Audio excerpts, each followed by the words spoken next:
শহরের ট্রাফিক আর ল্যাপটপের স্ক্রিন থেকে ছুটে সোজা নিয়ে চলে এলাম শান্তিনিকেতনে। শুরুটা হলো একদম লাক্সারি ভাইব দিয়ে আমাদের এই সুন্দর রিসর্টে।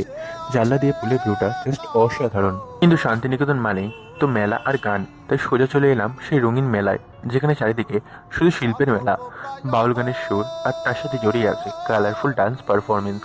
বিশ্বাস করো, এনার্জিটা ছিল এক অন্য লেভেলের। প্রতিটি ইটের দেওয়ালে আঁকা থাকে শিল্প, আর প্রতিটি বাঁকে লুকিয়ে থাকে রবি ঠাকুরের ছোঁয়া। বিভিন্ন রঙিন গাছ, পাখি আর মনোরম পরিবেশ এই ট্রিপে এনে দিয়েছিল জাস্ট একটা অন্য লেভেল। মাঝে মাঝে ভেসে আসছিল একটা চেনা সুর, আর সেই সুরের উৎস খুঁজতে গিয়ে দেখতে পেলাম তাল ও ছন্দে মেতে উঠেছে পুরো বোলপুর শহর। আর সেখানে কিছুক্ষণ দাঁড়িয়ে আবার মেলায় চললাম, বিভিন্ন জিনিস কেনাকাটা করলাম, বিভিন্ন জিনিস খেলাম। কিন্তু আমপোড়ার শরবতটা সত্যি ছিল অসাধারণ লেভেলের। বিভিন্ন জিনিসের দামও ছিল খুব কম, যাকে এক কথায় বলে জলের দামে ফলের রস।